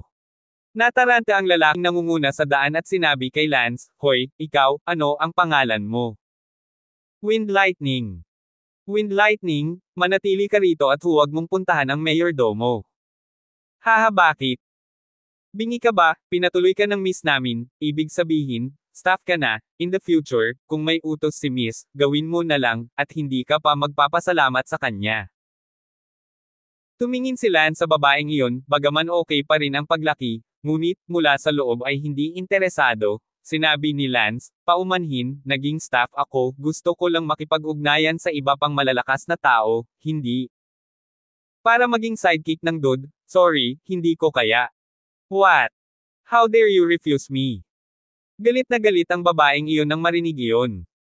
Sa katunayan, bigla na lang niyang napagtanto na ang lalaking ito ay medyo gwapo at naging staff, kaya naisip niyang papayagan niya ito. Sundan siya sa hinaharap, ngunit sino ang nakakaalam na ayaw niya? Sinabi ni Lance, bakit hindi kita matanggihan, narito ako para maging isang staff member ng Whiteflow family, hindi para maging tagasunod mo. Anyway, itong imperyo, napakaraming pamilya, kahit saan ako makakapunta. You're too big-mouthed for a sect master perfection, since that's the case, I don't care, Pagkasabi nun, ngumuso ang ginang at tumalikod para maglakad palayo. Anong meron dyan? Nanlumo si Lance at gustong umalis, gayunpaman, hinaila siya pabalik nina Rufus at Leroy, walang magawa si Lance upang. Isinasaalang-alang nina Rufus at Leroy na mas mabuting manatili at tumambay, ngayong kara-rating lang nila dito at hindi pa pamilyar sa lugar. Iniisip ni Lance kung nasaktan ba niya ang babaeng iyon ngayon, at iniisip kung bibigyan niya siya ng maliliit na sapatos na isusuot sa hinaharap. Matapos makipagkita sa Katie wala ng pamilya Bale, nakita ng Katie wala na sila ay malakas pa at pumayag na manatili bilang mga tauhan. Sinabi ng tagapangasiwa kina Rufus at Leroy, kayong dalawa, mas matanda na kayo, hindi ako magpapadala sa inyo ng anumang mabibigat na trabaho, magtatrabaho kayo bilang mga bantay ng pamilya sa Whiteflow family na may taunang sweldo na 100,000 barya. Sige, salamat, Ian, tanungin ko, kapag naging escort ka, magagawa mo bang makipag-ugnayan sa ibang malalakas na tao? Kalokohan, ang head guard ay nasa maagang yugto na ng Dengfeng Realm. Mabuti salamat. Sina Rufus at Leroy ay masayang pumasok sa trabaho bilang mga bantay ng pamilya. Ano ang tungkol sa akin? Tanong ni Lance. Pinalaki ng steward na iyon si Lance at sinabing, ikaw ay mas bata at mas gwapo, at ang iyong lakas ay isang ganap lamang ng clan master, kung ito ay isang malaking gawain, natatakot akong hindi mo ito kakayanin, kaya magiging Whiteflow family, ilang mga gwardya ng young master at young lady. Ano? Hayaan mo akong maging bantay ng young master at young lady, walang pagkakamali. Protesta ni Lance. Kung ayaw mo, maaari kang umalis, dahil pinili mong maging tauhan ng Whiteflow family, kailangan mong sumunod sa mga kaayusan at pumunta kung saan ka kailangan. Ping, sa aming bahay, na mga young masters. At miss kulang pa sa bantay. Ang lalaking iyon, si Ping, ay agad na inilagay ang kanyang mga labi sa tainga ng kasambahay at sinabing, Kasambahay, ngayon pa lang kami papunta dito, nabangga namin si Miss Yelena, sa samaang palad, ang wind lightning na ito ay nasaktan si Yelena Bale. Pribadong nagpahiwatig sa akin na ayusin ang wind lightning bilang isang escort para kay Yelena, nagkataon na kailangan din ni Yelena ng escort. Nagsalubong ang mga kilay ng kasambahay, hindi ba ito nakakasama ng mga tao? Si Yelena ay isang utusan lamang, si Yelena ay kasalukuyang walang bantay, isa ring Miss of the Whiteflow na pamilya, dahil lamang siya ay isang utusan, ang pagkakaiba ay napakalaki, at binubuli din kahit saan, ito mahirap magkaroon ng bantay noon, ngunit pinatay din siya ng ibang mga Miss, medyo nakikiramay ang kasambahay na tumingin sa hangin ng bahagya. Nagsalubong ang mga kilay ni Lance, ano itong sitwasyon? Sinabi ng kasambahay na iyon kay Lance, Wind Lightning, nagkataon na may isang babae sa pamilya na kulang ng escort, Miss Yelena, pumunta ka at magtrabaho bilang isang escort para kay Miss Yelena at protektahan ang iyong master mabuti. Pwede bang huwag ka nang magsalita ng ganyan tungkol sa iyong Panginoon? Noong ako ay naging isang utusan, isa akong kawani, hindi isang alipin. Pinaikit ni Lance ang kanyang mga mata. Alright, anyway, hindi bababa sa iyo ang sweldo, maging tapat ka lang sa iyong mga tungkulin. Sinabi ni Lance, tingnan mo lang ang iyong mga mukha, ito ba ay isang otter nagsisilbi kay Miss Yelena bilang isang escort, hindi ba dapat ito ay isang uri ng sitwasyong nagbabanta sa buhay? Nothing of the sort, don't talk nonsense. Abala ang mayordoma sa pagtanggi. Sa kanyang puso, sinabi ni Lance, dapat mayroong isang hukay, at magsinungaling sa akin na walang isa, ngunit kung sino ang nagpahintulot sa akin na maging Lance, lalo na, mas gusto kong pumunta at magsaya, kung hindi nakakagulat at may halong sweldo lang, hindi ako interesado. Fine, then I'll go as Miss Yelena's guard. Dinala si Lance ng isang katulong, sa isang hamak na hiwalay na patio. Ito ang lugar kung saan nakatira si Miss Yelena. I'll go? Why is this place so humble? Ganito pa rin ba ang treatment ng isang lady of the White Stream family? Walang imek na sabi ni Lance, mukhang wala talagang lugar sa pamilya ang Miss Yelena na ito. Nagpa siya si Lance na tumambay dito sandali at pagkatapos ay umalis kapag may mas magandang lugar na puntahan sa hinaharap. 12:79. Pumasok ka na, may pinadala kami para kausapin si Payo, alam niyang darating ka. Oo. Pumasok si Lance sa hamak na guest house na iyon. Pagpasok niya sa kabilang patio, nakita niya ang isang taong nakadamit bilang isang katulong, naglalaban ng mga damit sa may lababo sa likod bahay. Hello! Nagpakain si Lance, napakawalang bisa ng lugar na ito, medyo nang hinayang si Lance sa kanyang pagdating, ang layunin ni Lance ay magkaroon ng higit pang pakikipag-ugnayan sa mga malalakas na tao, ngunit sa huli ay tumakbo siya sa isang tiwangwang na kabilang patio, ito ay masyadong malungkot. Ang tagapaglaban na iyon ay abala sa pagtayo at nagtanong, ikaw ba, iyong tinatawag na Wind Lightning, ang bantay? Oo, Wind Lightning ang pangalan ko, inayos ng pamilya na ako ang maging bantay dito, nasaan ang babae mo? Bakit ikaw lang mag-isa, bilasan mo at tawagin mo ang babae mo? Sabi ni Lance, katulong na ito, na maganda rin tingnan, na nakapagbalanse sa isipan ni Lance, at least may isang magandang maid na isa ring servant for company. Pinunasan ng dalaga ang kanyang mga kamay at ngumiti, hello, Senior Wind Lightning, ako si Yelena. Ano, ikaw, hindi ka maid? Nagulat si Lance. Oh, ako si Yelena. Nahihilo ako, kung babae ka, bakit ka nakadamit parang katulong, nagpapanggap kang kumpare ay ikaw. I'm sorry. Sydney, she's still recovering from her injuries. I only have me and Sydney here. So I have to do all the laundry myself, I'm really sorry, pinapatawa ko si Senior. Paumanhin na sabi ni Yelena. Tiningnan ni Lance kung gaano siya kaawa-awa, medyo nakikiramay, ang babaeng ito, ay nagkaroon ng napakamiserableng buhay, hindi alam ni Lance kung ano pa ang sasabihin. Wala yun, saan ako matutulog ng gabi? Tanong ni Lance. Nag-alinlangan si Yelena at sinabing, Senior Wind Lightning, hindi ko alam kung bakit inayos ng Katie Wala na maging bantay kita, ngunit pupunta ako at kakausapin ang Katie Wala at hihilingin sa kanya na ilipat ka sa ibang lugar. Ano? Hindi ka nasisiyahan sa akin. Para ilipat ako sa labas. Nagulat si Lance, ang babaeng ito, na tila maamo at mabait, ay ililipat na si Lance palayo bago siya gumawa ng anuman. Hindi, napagkamalan mong naintindihan si Senior, dapat bago sa pamilyang Whiteflow ang Senior bilang isang staff. Tama. Hindi naman nakakapagtaka, hindi ko itatago kay Senior, malamang na mapahamak ka kung magtatrabaho ka bilang bantay para sa akin, ayokong mapahamak si Senior dahil sa akin, hahanapin ko ang mayordomo at magtatanong. Siya para ayusin ang pagpunta mo sa ibang lugar. Sabi ni Yelena na parang lalabas na ng pinto. Si Lance ay abala sa pagsasabing, sige, hindi mo kailangang pumunta sa Katie Wala, ito ay dahil sa panganib dito na inayos ng Katie Wala na pumunta ako dito. Bakit ganoon? Nagtataka si Yelena kay Lance. Oh, dahil sa pagpasok ko pa lang sa Whiteflow family, nasaktan ko ang isang babae na nagngangalang Yelena. Siya iyon. Ano? Kilala mo ba si Yelena? Of course.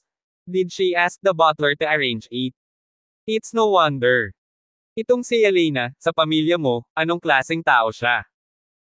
Nakakagulat na nakakuha siya ng kasambahay para makinig sa kanya. Sinabi ni Yelena, siya ang sariling apo ng ina ng may bahay. Ano naman sayo? Ang aking ina ay isang katulong lamang, at ang aking ama ay ipinanganak lamang sa isang silid sa gilid. Nga pala, sinabi mo lang na may panganib sa pagsilbi sa iyo bilang isang escort, ano ang panganib? Senyor, baka hindi mo alam na may escort ako dati, pero nang maglaon, pinatay ako ng anak ni Whitelock. Sabi ni White Ringwormer na kung may bantay ulit ako sa hinaharap, halika at patayin mo ang isa.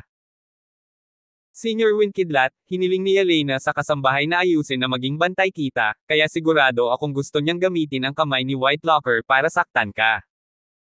Nanlumo si Lance, ang isa pang Whitelocker ay lumitaw, ina, kung gaano ito kahok sa harem. Apo rin ng pangunahing pamilya si White Ringworm, hindi ko alam kung bakit niya ako pinupuntirya sa bawat pagliko, ang babaeng si Sydney, ilang araw na ang nakalipas ay binugbog niya. Sa isang malubhang pinsala at nakahiga pa rin, at hindi niya ako papayagang kumuha ng manggagamot, sabi niya, upang matiyak na wala akong kasambahay. Masyadong malupit iyon. Hindi nakaimik si Lance. Napabuntong hininga si Yelena, Senyor, pasensya na kung nasangkot kita sa ating mga gawain. Ayos lang, ako, Windlight Cloud. Isa lang akong mahilig manggulo, kung wala man lang nangyari, hindi na ako mag-abala sa pagiging escort mo. Pero, mapapatay ka ng puting bunny. Ngunit, hindi tiyak kung sino ang makakakuha kung sino ang pumatay, White Ringwormer, sa sandaling marinig mo ang pangalan, ay isang fucking pangit na babae. Siya, katamtaman ang itsura niya. Haha, totoo pala, ano ang gagawin niya sa akin kung saktan ako ni White Ringworm? Tatawagan niya ang kanyang mga bantay, at ang White Ringworm ay may 5 gwardya, at silang 5 ay mga senior member ng Ancestor Perfection level. So, ka-level ko. Bueno, ang mga bantay ng Young Master at Young Lady ng pamilya ay halos lahat ng Zhangshi Perfection, at ang mga mas mataas sa Zhangshi Perfection ay nakaayos na magtrabaho sa iba, mas mahalagang mga lugar. At saka, Miss Yelena, walang maglalakas loob na ay bully ka sa hinaharap kasama ako dito. Ngunit, huwag na pero, nga pala, ano ang mangyayari kung mapilayan ko ang White Lelyfish? Ano? Laking gulat ni Yelena na gusto niyang pilayin si Whitelocker. Huwag na, si Luniper ay apo ng pangunahing pamilya, ang kanyang mga magulang, at ang kanyang lola ay hindi ka papatawadan. Malakas ba ang mga magulang niya? Ano na naman ang lola niya? Hindi malakas ang mga magulang niya, pero ang lola niya, isa siyang Zhangshi Grand Perfection. I go? Sect Master Great Perfection lang yan wala lang parang hindi mo sinasabi na puno ng tao si Deng Feng dito, parang mga aso ang Sect Masters, akala ko, puno ka ng Deng Feng. Makapangyarihang mga tao. Sinabi ni Yelena, bagaman kakaunti ang mga kasanayan sa martial arts ng aking munting babae, mayroon din siyang alam tungkol dito. Ang Peak Ascending Realm ay isang kaharian kung saan ang mga kasanayan sa martial arts ay sinanay hanggang sa rurok, hindi lahat kaya, hindi ganoon kadali. Sa aming pamilyang Bailio, ang Padre de Pamilya lamang ang nakaabot sa gitnang yugto ng kaharian ng Pikdeng, at ang buong pamilya ng Bailio, kung hindi mo bibilangin ang mga tauhan na may mga dayuhang pangalan, wala pang 100 tao ang may umabot sa maagang yugto ng Rurok. May 100 pa, ha? Oh, well, higit pa iyon sa inaakala ko. Sabi ni Lance. Kung gayon, kung isasama mo ang mga tauhan na may mga dayuhang pangalan, ilan sa inyo, ang Bale family, ang nakarating sa early Pikdeng? Malamang, mga 500. Pupunta ako, marami iyon. Naramdaman ni Lance na bawiin ang kanyang mga salita, medyo marami rin ang Deng Feng. Gayunpaman, sa buong Golden Silk City, mayroon lamang 3 malalaking pamilya, kung saan ang isa, ang Whiteflow family, ay mayroon lamang kabuoang mahigit 500 maagang pag-akyat sa tuktok at isang kalagitnaan ng peak na pag-akyat. Ang tatlong malalaking pamilya ay magkasama, ito ay nagdadagdag lang ng 3 beses, 4 beses ang bilang ng mga tao, ngunit ang Golden Silk City ay kasing laki ng buong kontinente sa kabilang panig, kaya hindi ito marami, lalo na sa gitnang yugto ng peak ascension, 500 maagang rurok. Pag-akyat puting daloy ng mga pamilya, isa lamang gitnang yugto. Masasabi lamang ni Lance na kahit dito, ang peak denying realm ay hindi ganoon kadaling maabot. Senior, dapat kang uminom ng tubig. Sa sandaling ito, si Elena ay abala sa pagbuhos ng isang tasa ng tsaa para kay Lance. Salamat. Nakita ni Lance na ang mga kamay ni Elena ay namumuo ng dugo, ang kanyang babae ay malubhang nasugatan nitong mga nakaraang araw, at siya ay pagod sa pag-aalaga sa kanyang babae pati na rin sa paggawa ng kanyang sariling gawaing bahay. Nasaan ang iyong mga magulang, Lola? Lahat, patay. Nako, kawawang bata, ilang taon na siya. Balik sa senior, si Elena ay 17 sa taong ito. 17, ha? Gusto ni Lance ang batang ito, nakakaawa, paano kung kunin siya bilang kanyang diyosa? 1280. Si Lance ay nananatili sa patio ni Miss Elena pansamantala. Ang kanyang buhay bilang isang kawani ay opisyal na nagsimula, tanging si Lance lamang ang hindi nakakaalam kung kailan ito matatapos. Kinabukasan. Sa paninirahan ng isa pang babae ng pamilya Bale, mukhang nagmamadali ang isang katulong at nagsumbong sa isang dalagang nakadamit ng isang babae, hindi maganda, miss, ang asong iyon na si Elena, siya. What's wrong with her? Is it dead? Ha, the bitch is finally dead. That lady laughed. Hindi miss, may bagong bantay si Elena ngayon. Ano? May ibang bantay ang asong iyon. Oo, ang kasalukuyang guard ng slot, Wind Lightning, ay isa ring slot. What to do miss, may bagong slot guard ang slot. Nakakainis ang mukha ng babaeng iyon habang ngumuso at sinabing, itong pute, hindi ko hahayaang magkaroon siya ng escort, napatay ko na iyong escort niya kanina, this time, papatayin ko pa ang bago niyang escort, ako. Gagawin ko ang kanyang buhay na hindi mabata at pipilitin siyang mamatay, hahaha. Guehua? Sunduin mo ako ngayon kay Lanming, lilinisin ko ang asong iyon ni Elena. Oo. Pagkaraan ng 10 minuto, dumating ang isang nasa katanghaliang gulang na lalaki sa antas ng Ancestor Perfection. Kilalanin si Miss White Ringwormer. Lanming?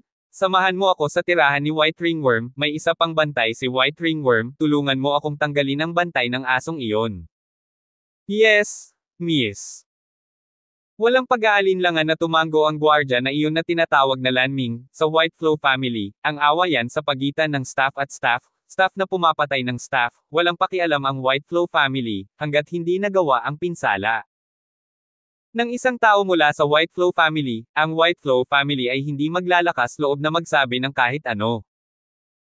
Kung si Lance ay pinatay ni Lanming, ang bantay ni Whitelock, ang White Flow family ay walang karapatan na panagutin si Lanming sa anumang bagay.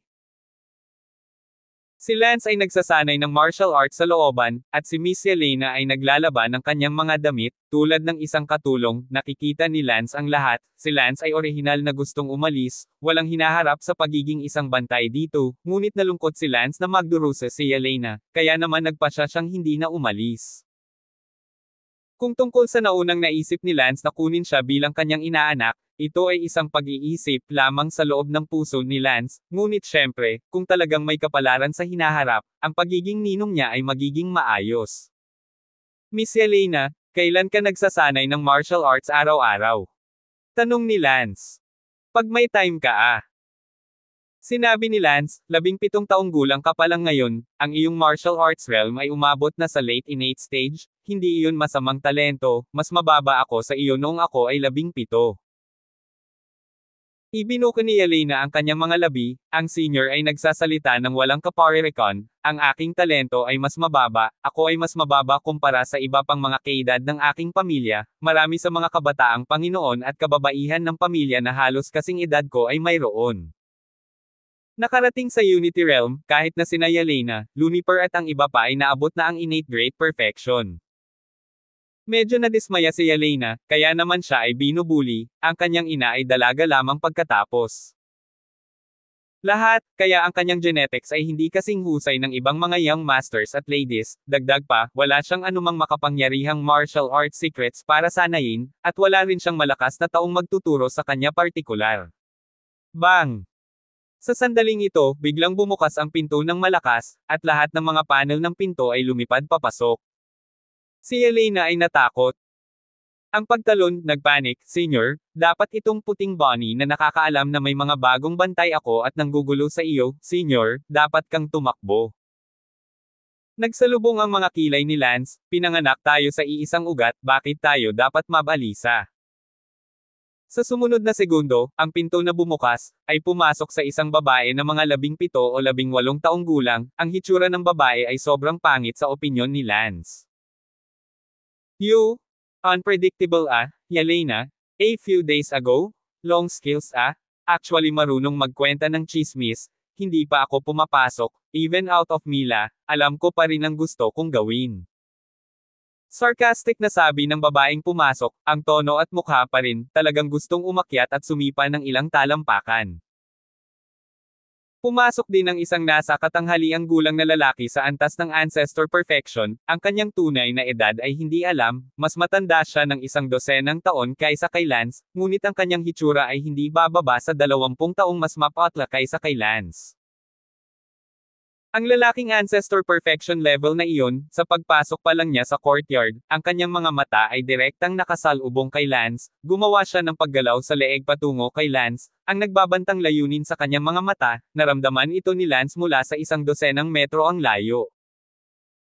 Ang mga kaloob-looban ni Lance ay lumundag ng nagngangalit na apoy, nabuhay siya hanggang ngayon at hindi kailanman na ikumpara sa isang aksyong nagpupunas ng leeg. Kamatayan, agad na binigyan ni Lance ang lalaki ng hatol sa kanyang puso, kahit na nasaktan niya ang pamilya Belshi, papatayin niya ang anak na ito, isang lalaking sumunod sa kanyang amo at nang aapi sa isang mahinang babae ay karapat-dapat sa kamatayan ni Lance. Si Elena ay tumingin kay Luniper sa takot at umiyak, Luniper, bakit hindi mo pa ako pakawalan, ano ang kailangan mo para pakawalan mo ako? Huwag magmukhang maliit, ngunit ang mabangis na tingin sa mukha ni Whitelock ay nagpakilig sa mga tao. Hahaha bitch, gusto mo bitawan na kita? Sige, di ba may balon sa ilalim ng paa mo? Tumalon ka, mamatay ka, bibitawan kita. Oo, puting bunny anak? Bakit kailangan mong magalit? Ang daming babae sa pamilyang Whiteflow, bakit gusto mo akong mahirapan? Maagang namatay ang nanay ko, lumaki akong walang magulang. Mahalin mo ako, hanggang ngayon lumaki akong mag-isa, bakit mo gustong gawin sa akin ito, masaya ka ba kung pipilitin mo talaga akong mamatay? Hahaha, kasi bitch ka? Hindi lang ako natutuwa sa'yo, matutuwa ako kung mamatay ka, ngayon bakit hindi ka mamatay? Malungkot na sabi ni Whitelocky, sa totoo lang, gusto ni Whitelocky na mainggit ng husto kay Yelena dahil mas maganda si Yelena kaysa sa kanya, at pinakamainam na ay bully ang isang taong walang maaasahan sa pamilya. Sue! Malungkot na sigaw ni Yelena, mukhang walang magawa, ang kanyang ina ay pinatay nang siya ay ipanganak, kung saan natural na hindi na kailangang sabihin, ito ay dapat na mga kababaihan ng pamilyang Whiteflow, para sa isang batang babae na nakipagtalik sa kanilang asawa at nanganak ng maliliit na puta, paanong hindi siya papatayin? Ang puting linger, pagkatapos ng lahat, ay ang puting daloy ng binhi ng pamilya, ang mga babaeng iyon ay hindi rin nangangahas na mabuhay hanggang sa kamatayan, ngunit puno rin ng pagkawasak, puti. Linger mula pagkabata, walang ina love, no father love, lonely and miserable, hirap ng buhay hanggang ngayon. Noong bata pa siya, binubuli siya ng mga babaeng iyon, at ngayong medyo lumaki na siya, binubuli siya ng mga babaeng iyon. Kanyang sariling edad, at may mga pagkakataong gusto na niyang mamatay. Naglakad si Lance sa gilid ni Yelena. Naisip ni Lance ang kanyang anak na babae, si Lance ay mayroon ding mga anak na babae, kung sa hinaharap, si Lance ay nahulog ng maaga, napakasakit para sa kanyang anak na babae na mabuli ng ganito. Sinabi ni Luniper, bitch, sa tingin mo ba may isa ka pang escort at magiging mas maganda ang buhay mo sa hinaharap? Nananaginip ka? Sabi ko sa iyo, kahit gaano pa aming mga gwardya ang dumating, makukuha ko. Isa-isa silang pinatay, hahaha. Forget what they doing, keep on doing. oh, oh, oh.